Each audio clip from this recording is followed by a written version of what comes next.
Coming in Facebook, coming in YouTube, getting ready to start my show called Jimmy Rants over on Instagram. And I got a great show in store, as we always do. Don't I say that every time? We have a great show in store for you here today. But it's true.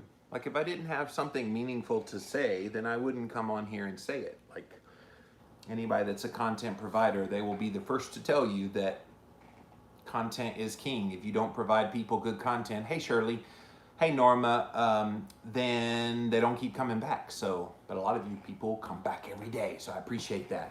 Hello Faye, thank you for being here today. Gonna adjust the screen just a little bit here. Welcome in. We're gonna get started here on my show Jimmy Rants here momentarily. Got a really fascinating one to share with you here today on Jimmy Rants. So it's been busy lately. Hello Johanna, thank you for being here on YouTube. Hello Nancy and Tracy, thank you guys for being here as well. What was I saying? Oh, I've been busy lately with a lot of interviews, and just this morning I had an interview with a gentleman who is a nurse in New York City who actually worked on the front lines of COVID. So looking forward to sharing Jason Carter with you here soon, but never a dull moment. What's up, Brian? What's up, Carol Ann? All right, so it is 11 a.m. Eastern time. It's time to get this show on the road. And here we go.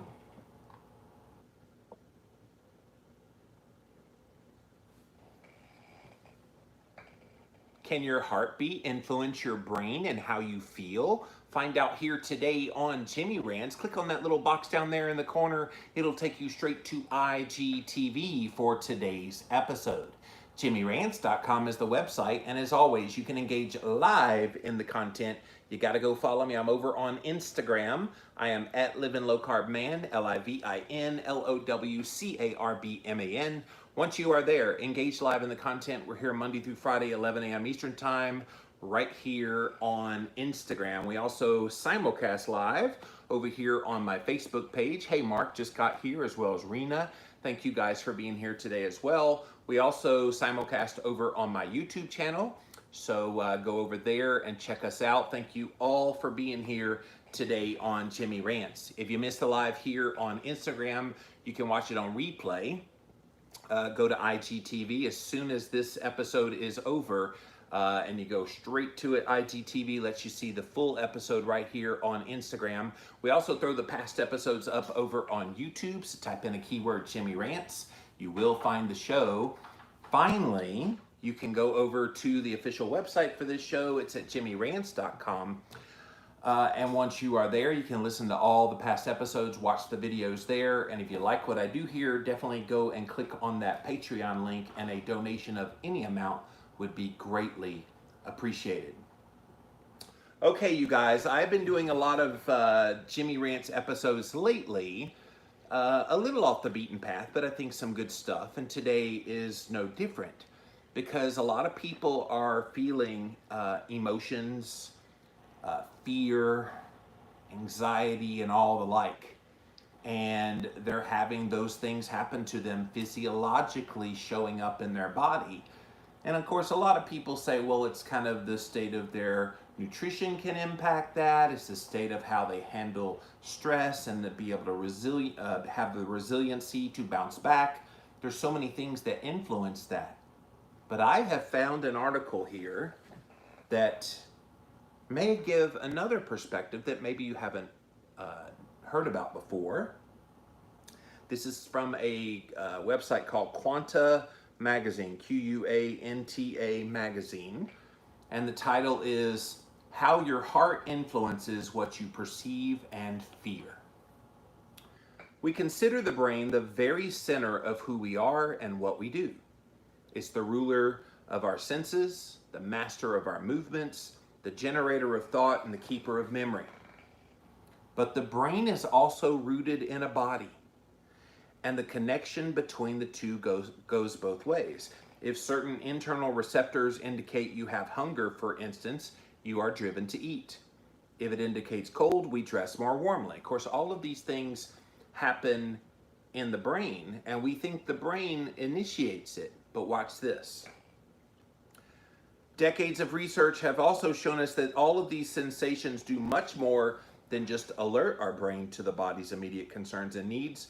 As the heart, lungs, gut, and other organs transmit information to the brain, they affect how we perceive and interact with our environment in surprisingly profound ways.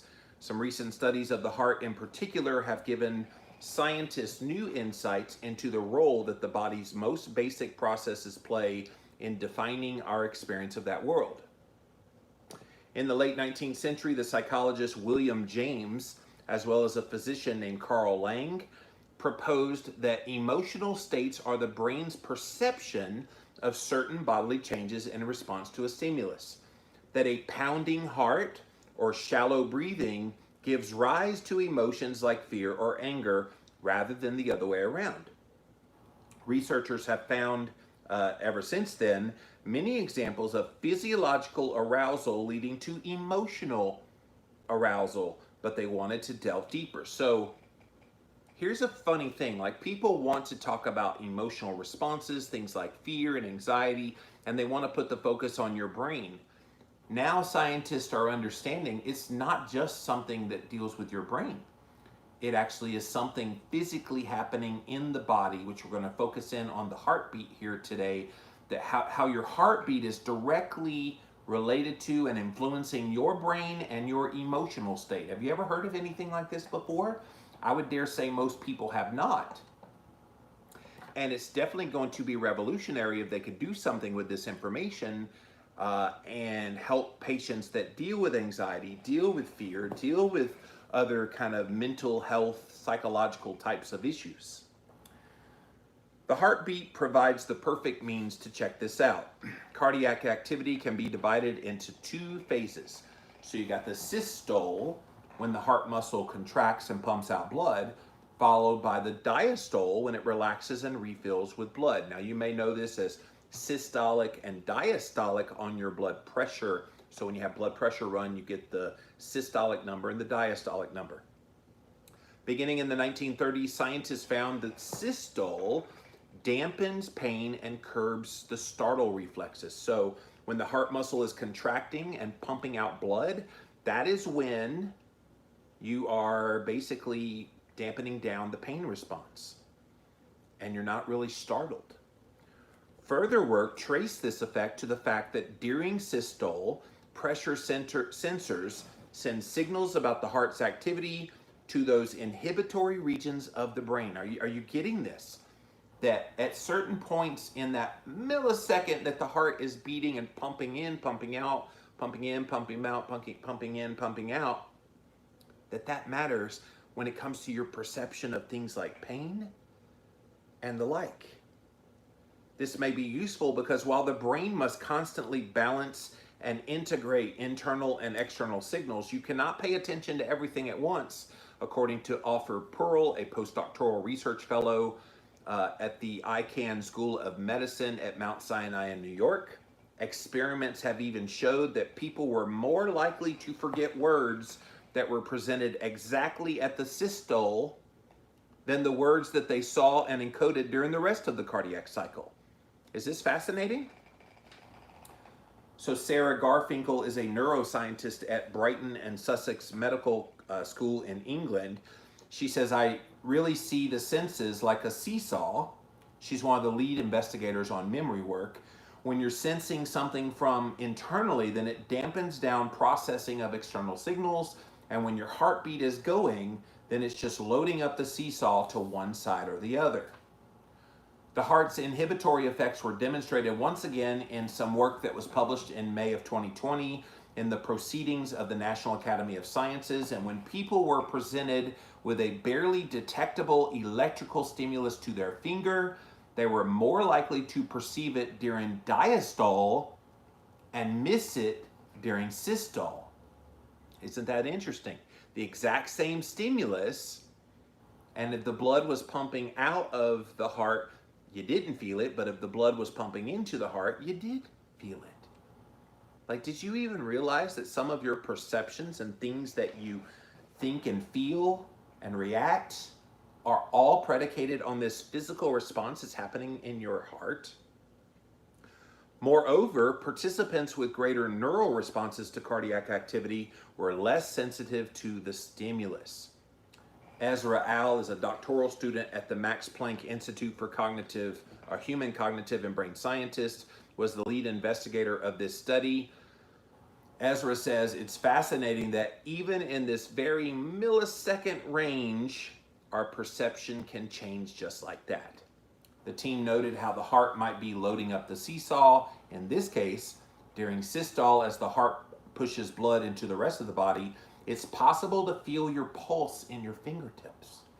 It's advantageous for the brain to cancel out those signals since they don't provide new information about the environment, but in doing so, slight touch sensations might actually get suppressed.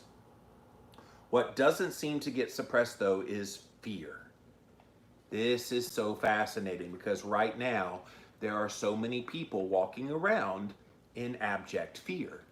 And I wonder how many of those people have what I'm about to share with you going on, and it's not anything else other than that. Now, obviously, there's other things that could factor into why you sense fear more than at other times, and why some people aren't fearful hardly at all right now, and there's other people that are extremely fearful.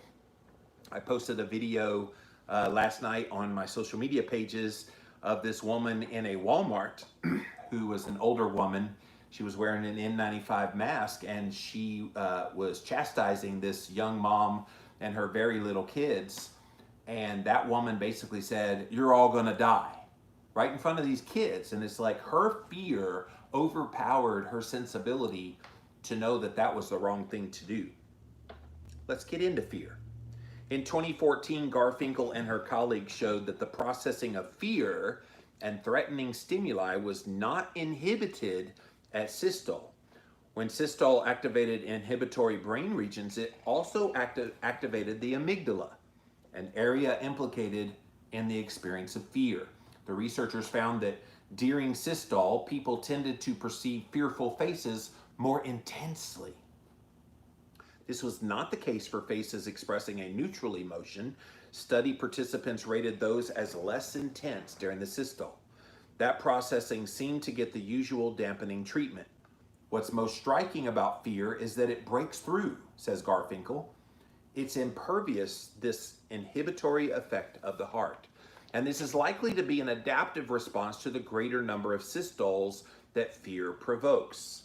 If your heart is beating really strong and fast, and you're in a fearful state, you don't want to be sensitive to pain. You want to be able to run over broken twigs and glass to escape the threat, but you want to be hyper alert to a threat in the environment. Fear is something that can help you survive. And that's true. Fear is there by design to help you survive. And it's kind of like those moms, for example, who their kid is underneath a car and they lift up the car and can get the kid out. It's those kinds of kind of superhuman things where this very process comes into play, and the pain that would be associated with trying to do that is subsided. Now, do you feel the pain later? Maybe. Garfinkel recently found that this link to fear is even stronger than they even realized. As described in a preprint now under review for publication, she and her team, listen to this, you guys, conditioned test subjects to associate some shapes with a mild electric shock, and then presented them with those shapes as well as more neutral ones during systole and diastole. The expectation was that people would always exhibit more fear of the shapes associated with the shock. Instead, what the participants responded with more fearfully to all the shapes that were presented at the systole. That overshadowed them learning initially what's associated with shock and not shock. In other words, they had no sensory perception of it because of that. There's something inherent about the thing that is presented when the heart is beating, which is much more fearful. And it's so strong, such a strong effect, it really blew my mind. The heartbeat signal is shown to have an intrinsic threatening value, which kind of slows down unlearning of threat, according to Hugo Critchley, a psychiatrist at the same medical school and another author of this study. So adaptations to responses other than fear may also have built on this coupling of heartbeat and inhibition.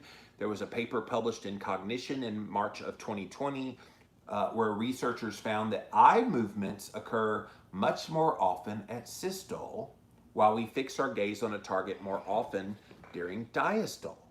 During rapid eye movements, the brain momentarily blinds us so that we don't see our surroundings jump.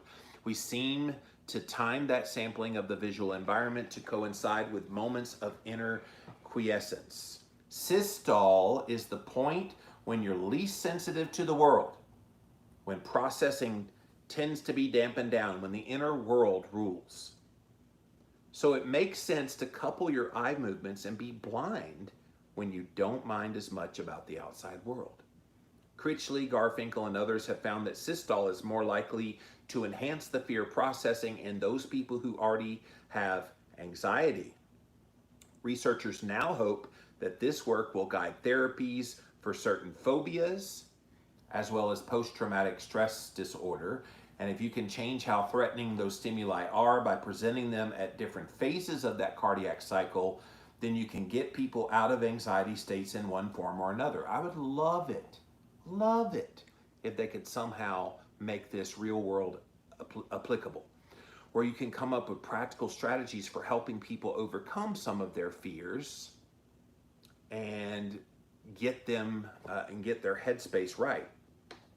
Other scientists are studying how information sampling and sensory processing, as well as behavior, might be adaptively coupled to other physiological rhythms, such as breathing and digestion.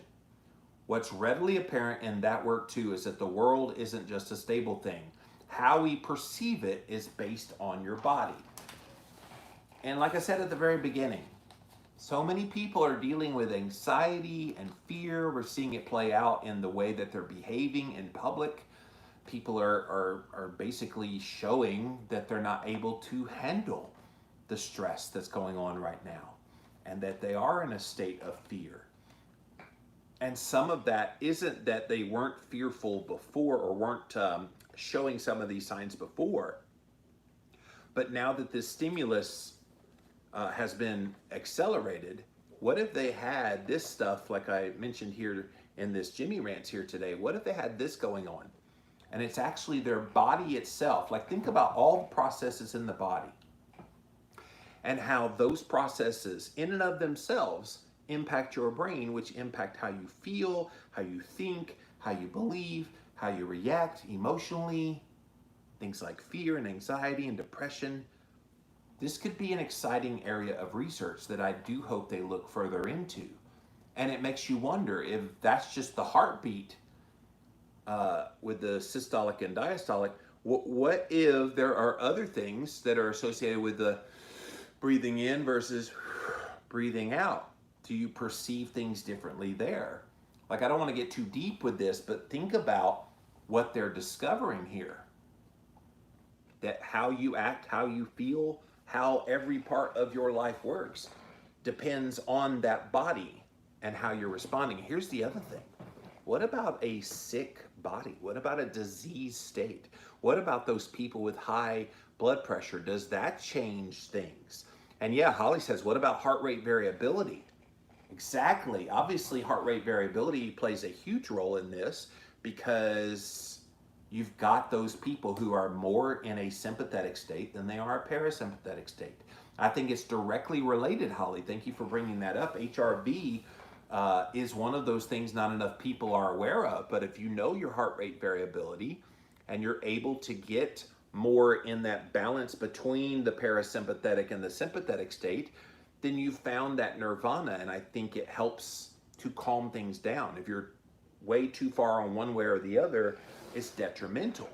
So finding that balance, but it makes you marvel at how our bodies are in such symbiosis with the things going on mechanically in the body and how it impacts your brain and how you look at the world, perceive things like pain and fear.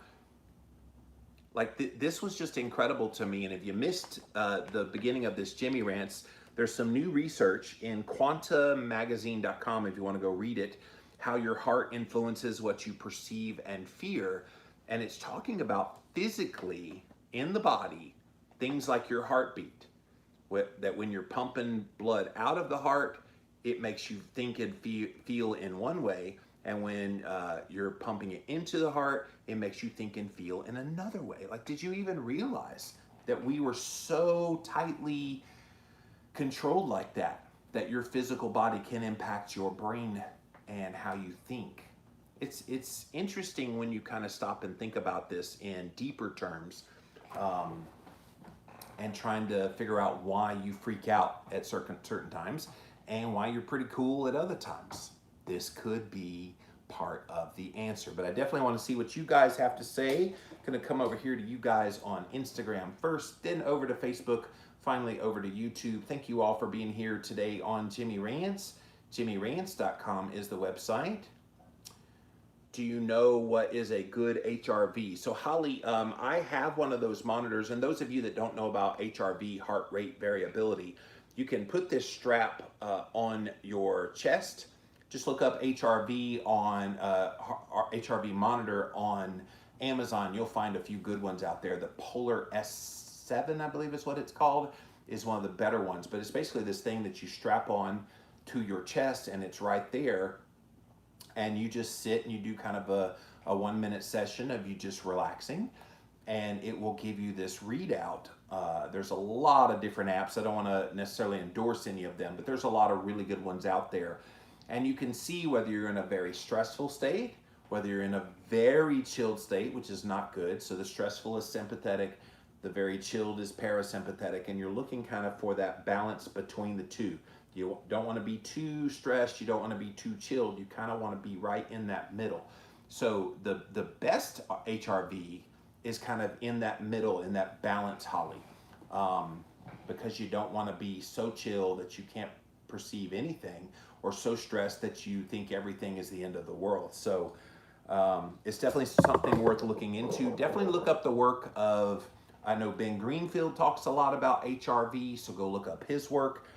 His podcast co-host is Dr. Jay Wiles, right here on Instagram. I know he talks a lot about HRV. Dr. John Lemansky and I used to talk about it when we did a podcast called the Keto Hacking MD podcast. I think we did a few episodes just on HRV. If you want to go back and listen to some of that, llvlc.com, you can look in the archives of the Keto Hacking MD podcast to see some of that. But if you're not testing HRV, it could definitely be something that would track. And it's probably a precursor to a lot of these things we're talking about in this study of the heartbeat does impact your emotional state and how you think and feel. Thank you, Instagram. Let me pop over here to Facebook, see what you guys have to say. Welcome in, guys. Thanks for being here. See a lot of people here. Nobody wanted to touch this one, huh? It's a little bit of a complex thing to wrap your head around, that you perceive things simply because of something that happens physiologically in your body, but it's really fascinating. I think this is cutting edge of the future of what's going to happen when it comes to mental health. And think about all the people dealing with some challenges right now mentally because of the stress of everything that's happening, and people trying to assimilate the information that's coming in, and the uncertainty, and then the fear that has been stoked kind of by the news media coverage of everything that's happening. And I wonder, those people who are most fearful, if this is hitting them harder than they even realize. All right, let's see what YouTube, has to say. Maria says you're inspirational. Well, thank you. This one didn't have very many people wanting to engage, but that's okay. Not everything necessarily needs engagement. Sometimes you just need to hear the information. Shirley did say, I'm normally a pretty chill person. My heart rate averages around 60 to 70. Yeah, I don't know about the heart rate. I definitely want to see some more research as it relates to heart rate. I tend to have one of those lower heart rates as well. I know people in my life that tend to have like 90 to 100 heart rate. So I wonder if the speed of the heart beating impacts this at all. Like are people who have a higher heart rate, where it's going do, do, do, do, do, do, versus the people that have a lower heart rate, do, do, do, do. I don't know. Is there a difference? And maybe the people with the faster heart rate deal with more of this anxiety, and those who have the lower have less. I don't know. It's certainly things that I think researchers could vet out a little more and see what's happening there. All right, you guys, I have plenty of time left, so if you have a question, I can go ahead and take some questions. I know Fridays we do Ask Me Anything, but if you happen to have some questions you want to throw at me, I've got plenty of time left in this show. I want to address something that I'm noticing even here doing this Jimmy Rants. And I think we need to be cognizant of this. Those of you that are partakers in content of people you like and influencers, and then those of you doing content yourself. There is something going on social media. I have exactly 3 people, according to what I can see here, watching this live on Instagram. Can I tell you, 4 months ago, that was probably 45 to 60 people, pretty regularly. And so something is definitely happening.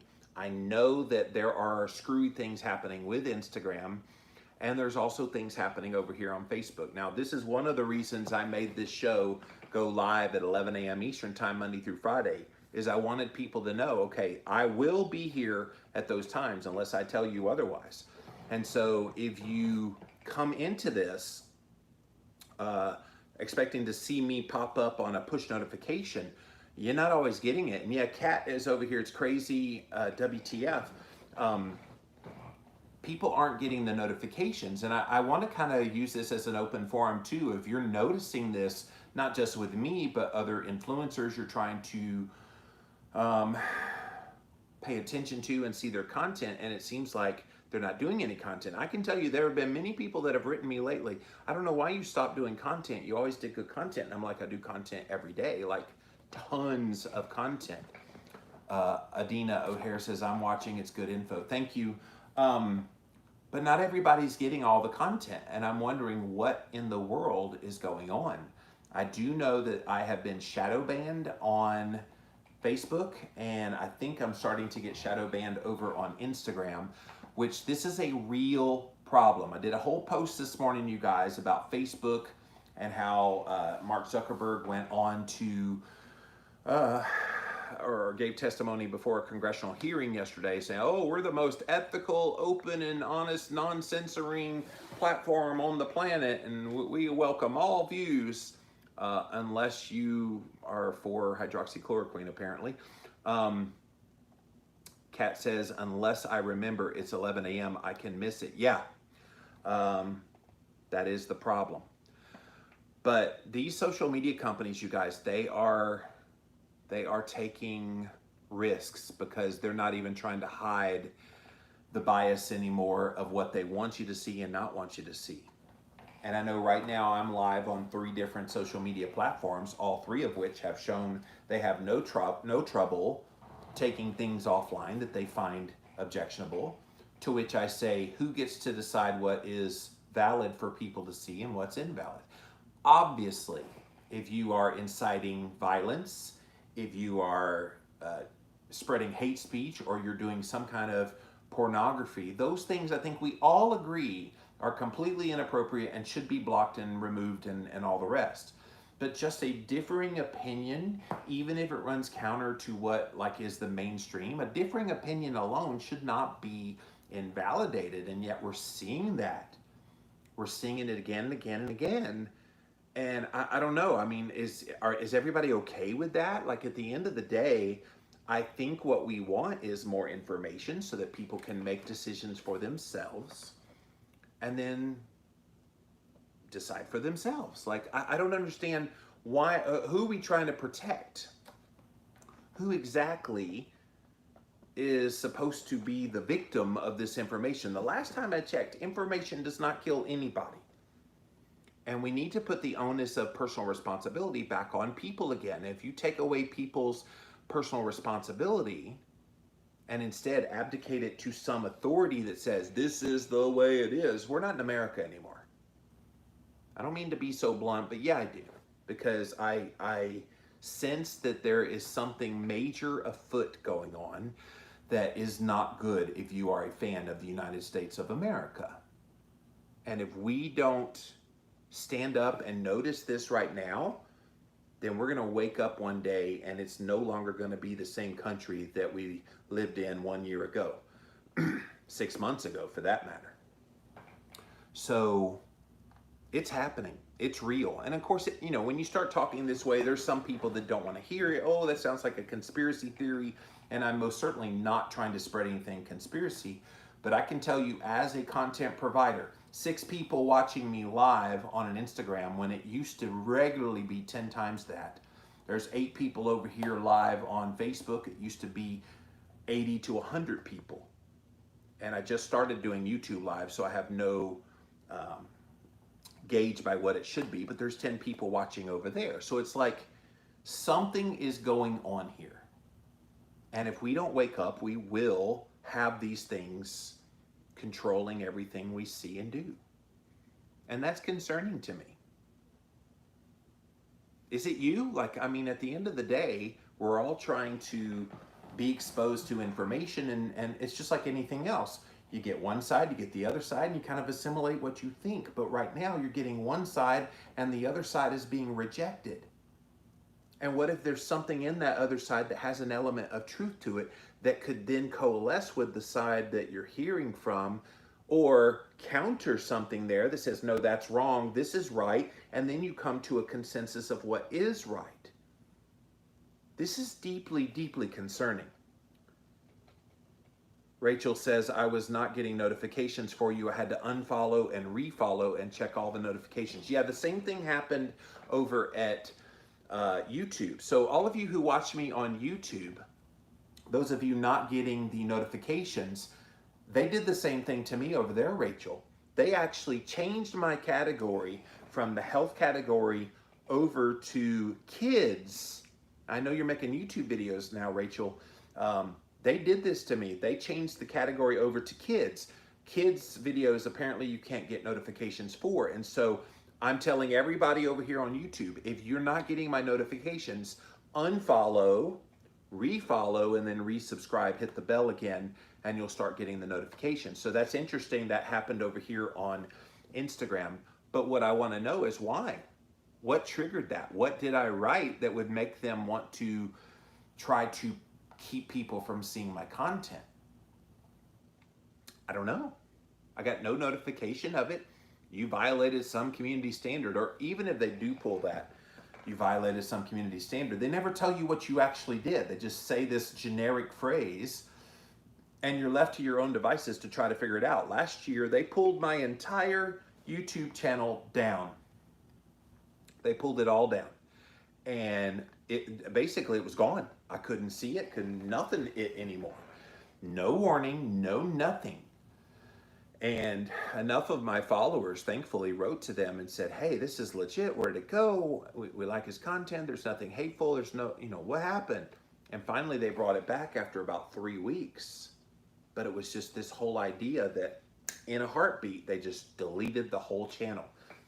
And they do those kinds of things all the time. Guys, wake up. Social media is controlling you more than you think it does. They're letting you see what they want you to see and not much else. And you actually have to search people out that you like. Now, they still let you through, all of you watching right now. Obviously, you found my content today. But how many people would have found the content if they weren't putting these blocks in place? And again, it sounds so conspiratorial to say this. I'm not the only one this is happening to. There's a lot of people that are getting this happen to them as well.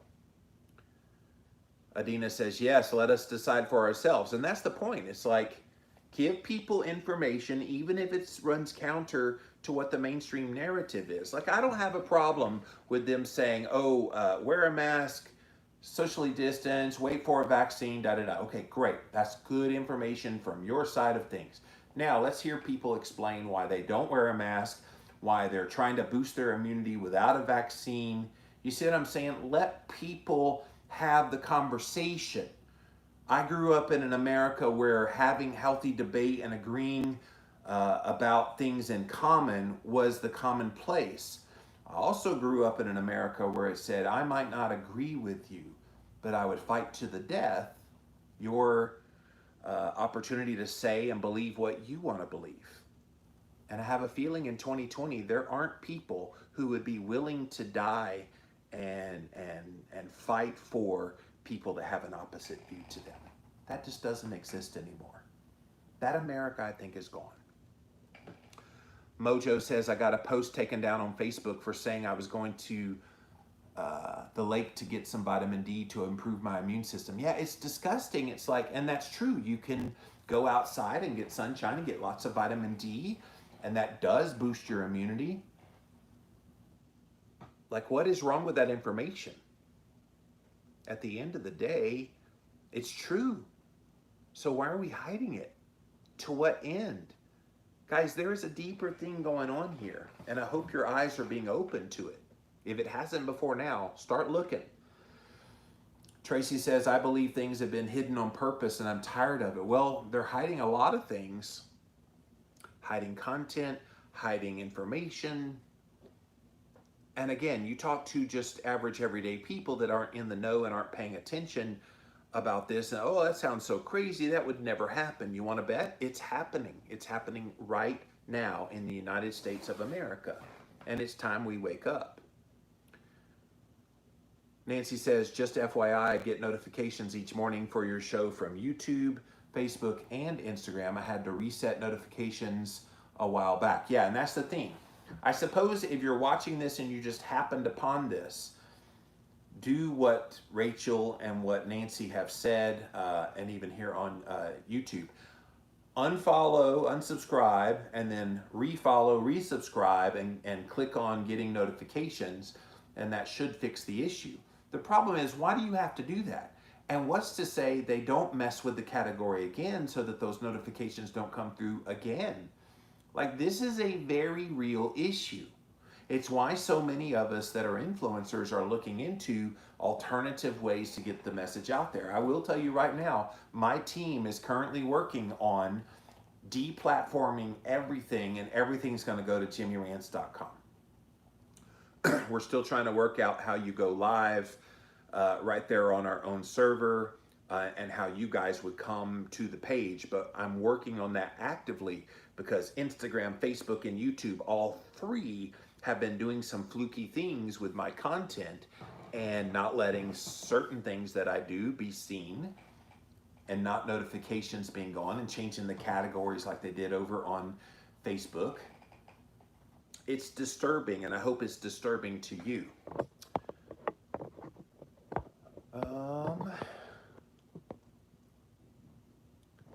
Let's see here. Facebook is a joke, says Shirley. Well, it's not just Facebook, all of them. Notices go to social. I don't know what that means, Harpsy. Shirley says, I think we should be able to appeal things like that Facebook deems as false news, like that doctor video. Well, that's the thing. Like, those group of doctors that were promoting hydroxychloroquine, zinc, and Zithromax, okay, let them say what they want to say. If they're wrong, then let's have the conversation. What's happening right now is, no, we're all waiting on a vaccine. That's the answer. Meanwhile, people are being hospitalized, people are going on ventilators, and people are dying. And if hydroxychloroquine, zinc, and Zithromax can prevent them from getting that far down the progression of COVID-19, don't we want to take a closer look at that? Or if there's issues with that protocol, don't we want to have those conversations of, okay, here's the problem with that protocol, this and this and this may happen, here's a study that corroborates it. No, the discussion is not even allowed. And to me, that's horrible in the United States of America. Freedom of speech means let people be heard. Again, not inciting violence, hate speech, or pornography. Get rid of all those things. Yes, everybody agrees on that. But just a difference of opinion or another perspective that runs counter to the mainstream is not reason enough for hiding that information. We are not okay with that, Johanna says, but we know what time you are online. Oh, talking about them shadow banning, yeah. Shirley says, when we stand up for the right to not be censored, we're called crybabies. Well, call me a crybaby, call me what you want, but you're being censored. Harpsy said they did pass some laws allowing internet companies more control over what we see, are able to see. And see, there's another one. Some people say, well, Facebook and Instagram and YouTube, they're all private businesses, so they have the right to block content that they don't want, blah, blah, blah. Just, you have the right as a consumer to go shop elsewhere. Well, if they're going to play that game and they're going to play by a set of rules that says, oh, we're being above board and we allow all opinions, but they don't, people are going to bolt. And when they bolt, those companies are going to lose revenue, and they're going to figure out they made a very bad business decision. And that's where we are right now. People are getting fed up. I know people that left Facebook many years ago because this was already happening there. And Instagram has been decently good, but for the most part, lately, not so much. And it's made it a whole lot harder to get your message out if you are a content provider like myself. When we stand up for the right to not be sent. Okay, Shirley said that. All my new video notices show up on social category on Gmail, says Harpsy. It's what's happening when money is treated as number one. Well, and money being treated as number one in this COVID-19 thing, I think the reason the push for vaccines is here so strong is it's all about money. You can't make any money off of sunshine, hydroxychloroquine, zinc, and Zithamax. Peggy says, thanks for being here. Anna Culture turned me on to you. You're the real deal. Thank you for that. Harpsy says the corporation interest and worry is more important than free speech when they control the internet. At the end of the day, we have to know these things are happening. And if you know they're happening, then your eyes are open to it. Then when the deleting, the censoring, the shadow banning all starts to happen, you're not left wondering what in the world happened to my favorite influencer. If suddenly somebody that you follow, you don't see their content, don't assume they've gone silent. I can promise you Jimmy Moore is not silent right now. I am speaking up on all kinds of issues. I still talk about the nutrition and health stuff, but I'm also talking about COVID-19 and some of the issues related to it. I'm also talking about the race relations and some of the issues related to it. I'm going across the board in all kinds of topics, and some of these topics they don't want people talking about. I was just interviewing Jason Carter, who is the Keto Apocalypse over here on Instagram. I was just interviewing him this morning, and he sent me a screenshot where Instagram blocked content and removed it, censored it. They didn't tell him what content. All it said was removed because of misinformation about COVID-19. And Jason said he hadn't written anything about COVID-19. Like, what are they doing? Like, he didn't say anything about vaccines. He didn't say anything about anything, but they blocked his content. They didn't even tell him what they removed. They just said, your post has been removed due to a violation of content related to COVID-19. He hasn't written about COVID-19. So something's going on, and they're using COVID-19 as cover. And maybe you'll notice this in your own work more and more. It was very free in the beginning because there was little profit, says Harpsy. Yeah, they make a lot of money now. Zuckerberg is a billionaire because of Facebook. And it's okay. I'm all for people making money and providing content, but don't pretend like you're allowing free expression of ideas on your platform, which Zuckerberg and Facebook own. Facebook and Instagram are both owned by Facebook. And so, yeah, I mean, they've made money off this. Why would you mess with this? Maybe he's made enough money. He's like, okay, now let's go let our voice be heard of what we want people to hear. It's so sad, you guys, and I hope this isn't the norm moving forward, but if it is, watch a bunch of us start to deplatform. I know Sean Baker, Dr. Sean Baker has created the Meet RX website. I know Rob Wolf has Healthy Rebellion website. There's a lot of us in this space, and if you didn't hear earlier, I'm working on trying to put everything on jimmyrants.com so that all of it could be there. We can't trust Facebook, Instagram, YouTube anymore. They have found themselves to be quite untrustworthy. And if they're going to keep up these tactics, then those of us that make content will have little choice than to go elsewhere. So the only hope is that you guys that watch and engage will follow us to our new platforms. Now, will there be some kind of a centralized one? Maybe at some point. And so maybe there'll be a Meet RX part of one of the platforms and a Healthy Rebellion part of another platform and a Jimmy Rants part of the platform. Maybe we can get some undeveloped platform that would be like all of these social media channels, and yet there would be channels for each of us that make content without the worry of there being censorship. This is where it's heading, you guys. They're giving us no other choice. And it's discouraging as a content provider because you want to reach people and you want to provide information and you want to share. Like, listen, you wouldn't be watching me right now if you weren't interested in at least my perspective. Whether you agree with me or not is irrelevant. Agreeing with me does not matter when it comes to the content. Hearing the content and then contemplating it and seeing what you think about that content as it applies to your own life and your own situation, that's what information is about. Like if I say, go jump on top of a cow, it'll help lower your blood sugar, you're going to hear the information and say, okay, that sounds kind of crazy, but I might try it just to see. You see what I'm saying? It's like, let people have that personal decision and responsibility for what they do. It's just crazy that they want to take that away from people. I've seen a couple of people go over to LBRY. It's pretty new, so they have some things to work out, but they claim they won't censor. Yeah, there's a lot of new ones coming up. I know a bunch of new kind of, there's a Twitter alternative now. Parler, I believe is what it's called. I got on Parler, and the first thing I noticed was how lame-o it was. So it's like, okay, they're okay, and I'm there, and I'm have a presence there, but it's not the same. So if they're going to kind of come up with alternatives, they need to at least come somewhat close to the professionalism of Instagram and Facebook and YouTube. Now, obviously, they've been around for many years. They've been able to sophisticate the technology, but yeah, Parler was not quite what I was expecting it to be. Then you've got alternatives to YouTube like BitChute, BITCHUTE.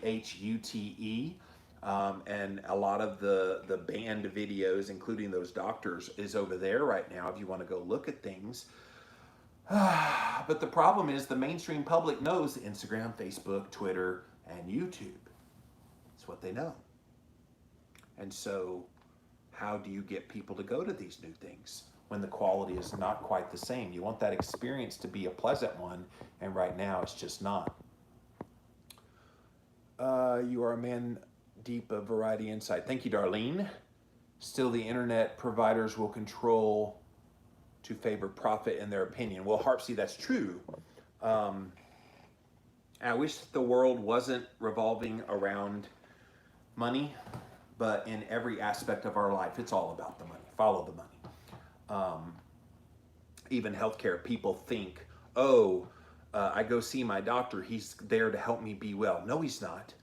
He's there to keep you just well enough, but still sick, so you'll keep coming back and then keep making money off of you.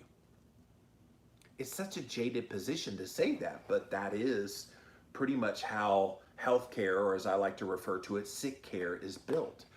We have all these patients that go into the clinic. People think, okay, I'm going to see my doctor. He's going to make me healthy. No, he gives you a drug that could hide some symptoms of bad nutrition and lifestyle choices and keep you alive just enough so you'll be back in 6 months from then, and again your progression of disease is worse. Oh, we need to add more drug, and now you need a procedure, and it just never ends. If all they did though was say, eat a real food-based, nutrient-dense diet centered around animal-based foods, and get lots of sunshine, sleep well, de-stress, and move a little, they would be out of business in terms of the current business model, which means they need to change their business model. But they're not telling you that. Same with these social media companies. They're not telling you that they're hiding certain content from you, and that some of your favorite influencers, you're not always seeing all their content. You're just not. And it's sad. They shouldn't be able to do that. But at the end of the day, they are independent companies. They have the right to do their business the way they want to do their business. I see my friend Kelly Hogan just came in over here. Kelly, I agree with your point earlier you posted on my Instagram page. They are a business that they have the right to run their business the way they want to run it. Totally agree with you there. But don't pretend like in an interview that you're above board and you allow all voices to be heard when it's very clear you are muting some voices and amplifying other ones. And so at least have ethics about it. At least say, you know what, we're going to mute people if we disagree with their opinion, which is basically what they're doing. And if you have that knowledge and you realize they're doing that, then you can make the choice to leave them and go to another platform. So did not disagree with you on that one. So true about the doctor's statement. I went to the vascular doctor. The procedure was a stent. Now I'm experiencing lymphatic edema. Money, money, money. Yeah, if they can keep you as a customer, they keep you sick enough. They make you well enough, but they keep you sick still so that you have to keep coming back in. Can you imagine if a doctor put you on a real foods-based diet, told you to get lots of sunshine, told you to move a little bit, told you to take these vitamins and things where you're deficient and get your body in a good tip-top shape and de-stress? Could you imagine? You don't go back and see the doctor. Like, I literally have not seen a mainstream doctor other than that little bout I had with my ankle situation about 2 months ago. I went to a little ER clinic up here. But other than that, I've not seen a doctor in years. Because when you're well, you don't have to go to the mainstream medical system. You just don't. And that's where we need to be. But the way the system is set up now, they keep you just well enough through medications and procedures, but still sick that you keep coming back and you keep coming back and you keep coming back. It's a sick system, literally. Judy says, when they hide content, they have become publishers and should not be protected from lawsuits. Well, I hear you, Judy, and I agree from a principled standpoint. It's bad business to block some content and allow others. Because again, I come back to the question, who gets to decide what appropriate content is? Who gets to decide what's right and what's wrong? Who makes those decisions? Is it the ideological bent of the person who is in charge of that? If it is, it's horrible business practices. And yet they're doing it every single day. All right, guys, I did not plan on doing kind of an extended rant on that, but go back and watch the beginning if you came in late, how your heart influences what you perceive and fear. It's pretty fascinating research out there. But since I had extra time, I had to get this off my chest. Kat says, in ancient China, doctors used to get paid while the patient stayed healthy. If a patient gets sick, there's no reward. And I wish we could go back to that again, Kat. Like, there is no benefit to the doctors, all these keto doctors and carnivore doctors that are out there. There is no benefit for them making and keeping their patients well. To me, it's about outcomes, and it's not about numbers. Like, they want, oh, your cholesterol, we got to get it below 200. And so you arbitrarily put somebody on a statin medication and artificially lower their cholesterol below 200. They get perks for that. Oh, good job.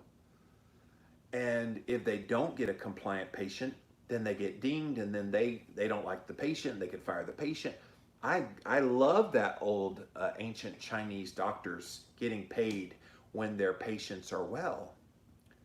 And you would think the insurance companies would be on board with that, because how many claims do they pay out when they could be encouraging people to have healthy behaviors, taking that money and rewarding the doctors for keeping that patient healthy, even reward the patient and say, oh, you know what? You haven't been to the doctor. You've been well enough. Here is a bonus, a health bonus that you got at the end of the year because you were healthy. Like, to me, those are like incentives that would motivate people to want to be healthy. Right now, the only motivation out there is the doctors getting lavish trips and everything from the pharmaceutical companies because they prescribe a medication that the patient probably doesn't need at the end of the day. There's probably a small percentage of patients that do need some of those medications, but like statins, for example, are way, way overprescribed, all at the holy altar of lowering a number on your panel, your cholesterol. That's irrelevant at the end of the day. Your total cholesterol doesn't really tell you a whole lot about your health. All right, you guys, let me get out of here for now. That's it for this episode of Jimmy Rants. JimmyRants.com is the website. And as always, you can engage live in the content. You got to go follow me right here on Instagram. Unfollow and refollow if you want to get the notifications. So do that. LIVINLOWCARBMAN. Once you are there on Instagram, you can follow me Monday through Friday, 11 a.m. Eastern Time, right here on IG Live. So check us out. We also simulcast over here on my Facebook page as well as over on my YouTube channel. Thank you all for being here today on Jimmy Rants. If you missed the live, you can watch it on replay on IGTV on Instagram. You can also watch the replay over at YouTube. Just type in the keyword Jimmy Rants. You'll find the show. And finally, go check out JimmyRants.com. It's the official website for this show, and it might be the future home of how we originate this show in the future. So go check out JimmyRants.com for all the past episodes. And if you like what I do here and you like my rants, even the impromptu rants that I didn't mean to talk about, but they come out of my mouth anyway, if you like these things, then go and support my work over on the link with the Patreon link. Click on that, and any donation of any amount would be greatly appreciated. All right, guys, let me get out of here for now. Thanks so much for watching, and we'll see you tomorrow for Ask Me Anything. See ya. All right. Yeah, I had a short rant with this one, and I thought, okay, I got extra time. Let's go off on a real rant on topics that are on my heart. I always have stuff I want to talk about, but don't always have a place to talk about them within the context of my work. All right, guys. Well, thank you for being here today. I've been a busy bee since I've been up around 3:30. I typically go to sleep somewhere around 7:30, 8 o'clock at night, and then I'm up somewhere around 3:30 in the morning, generally speaking. Sometimes a little later. The other night I got to sleep, what was it, around 8:15, and at 9:15 there was this loud crash. I'm like, what in the world was that? And I would hear more thunder, and I see lightning, and then I hear a loud downpour, and so it was like an hour that messed up my sleep. And so I finally got back to sleep around 10:15 and woke up at 5:30. That was yesterday morning that happened. So yeah, not my norm. But anyway, I'm working long. So by the time I'm done with Jimmy Rants, my day is more than halfway over at this point. But I love what I do. I'm gonna keep doing this. I got a lot of great ideas coming up for you guys for this show and lots of other things that I'm working on. But thanks for being here. Appreciate it. And we'll be back again real soon. Bye. All right, YouTube. Let's hang out a second. Let me get this. There we go. Let's hang out a second. So I appreciate all of your interactions here.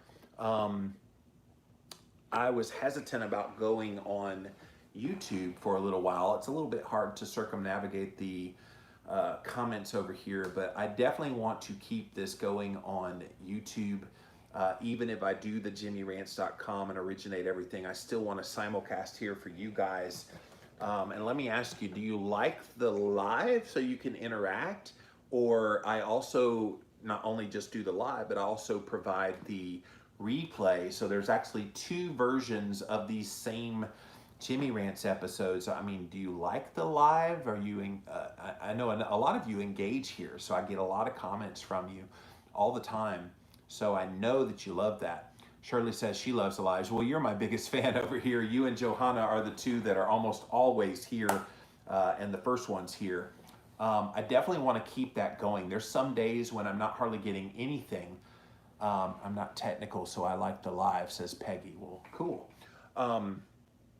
So I sometimes, Johanna likes the lives too. So sometimes I don't always get very many people on Instagram for the reasons I talked about in the second half of my Jimmy rants, and same with Facebook. So I definitely want to keep this up. Harpsy says, love it, and the replay as well. Yeah, and I like it. I use the iPhone 10 for this feed here. My Instagram is the iPhone 11, and then my Facebook is my iPad Pro. Okay, thank you for the feedback. I want to keep it going here. I definitely do not want to go away. Anna says, absolutely love your live and replays if I miss it. Well, and the good news is I'm not going to stop doing them here. Even if I go to like jimmyrants.com and originate it, I will still simulcast, at least here. I'm dubious about Instagram and Facebook right now. They've been very problematic for me. I am being shadow banned. It seems like YouTube is allowing more people to see this once they unsubscribe and resubscribe, and it's no longer the kids category. The problem is most people still have it as a kids category. Even though we undid it from kids and redid it as a health, it didn't change it with everybody, because when they had their subscription, it's still under the kids. So people have to physically unsubscribe, physically resubscribe, and hit the bell again in order to see this content when it goes live. So I'm glad all of you did that. Definitely helped me spread the word about the channel, because I'm not seeing the channel grow per se, but definitely those of you who are here are enjoying the content. So I'm going to keep obviously doing the content. I love doing the show, but thank you for your feedback, you guys. I'll be back again soon.